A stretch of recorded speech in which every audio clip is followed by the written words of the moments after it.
Government polytechnic रे आयोजन करा डीआईसी प्रोग्राम डीआईसी प्रोग्राम जो थे कि शिखा जाए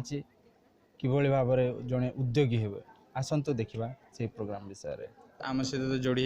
दिव्य केसरी जे कि थर्ड ईयर इलेक्ट्रिकल स्टूडेंट आसतु मुहर शुणा डीआईसी तरफ कौन सब व्यवस्था रही प्रशासन कौन सब कर जो डिस्ट्रिक्ट इंडस्ट्रियल सेक्टर तरफ कौन सब जॉब ऑफरिंग सब रही कि कौन सब अन्य सुविधा मान रही फैसिलिटीज से सब आसतु दिव्य केसरी मुहर शुणा दिव्य केसरी जय जगन्नाथ। जय जगन्नाथ कहतु यू बाबद आपंकर कौन मतामत रही मतामत कहते गले तो आज गोटे बहुत भल दिन आउ किसी ऑफर दवाई आमको जे जॉब रो तो बहुत खुशी अनुभव करछु आज आउ सबू ब्रांच रो नहीं भी आहरी भल होता केवल इलेक्ट्रिकल आउ मेकानिकल ब्रांच रो जाउचंती सेटा गोटे माने दुखित अनुभव करछु मु आउ। अच्छा जमती आम जापर डीआईसी तरफ आसी आज गोटे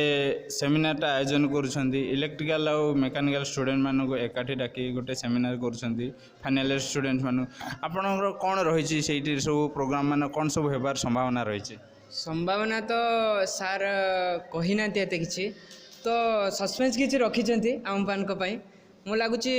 प्रोग्रामटा बहुत जोरदार आ बहुत भल हम। अच्छा ताहले कौन रही आपण मानकर ये जो जमती देखिले आमर गवर्नमेंट जॉब आजिकल पाइबापी केमती सब जोरदार कंपटीशन मान चलती आउ या मध्य भी मोदी सरकार जो बहुत किसी सुविधा कर जॉब पाइबापी एमती जमती आम गतकाली एनसीएस नेशनल कैरियर सर्विस बाटे आम रजिस्ट्रेशन कलु और से बहुत गवर्नमेंट और प्राइवेट जॉबर सुविधा मान रही से भाया गोटे प्रोग्राम आमर डीआईसी तरफ अणा जाइए जॉब भी ऑफर रही संभावना अच्छी तापर भी जते भी इंडस्ट्रियल सेक्टर अच्छी मयूरभंज भितर विषय आम जाना से विषय आउ टे पचार आम दिव्य केसरी बाबू को पुणी केवल मयूरभंज नुहे ओडिशा सारा एमती का प्रोग्राम चलती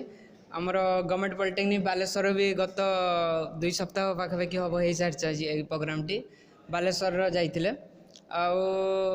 नेक्स्ट आमर बारी पड़ी आसुँच सार। अच्छा अच्छा बहुत बहुत धन्यवाद दीपक जेना सहित मुझे आलन बास्के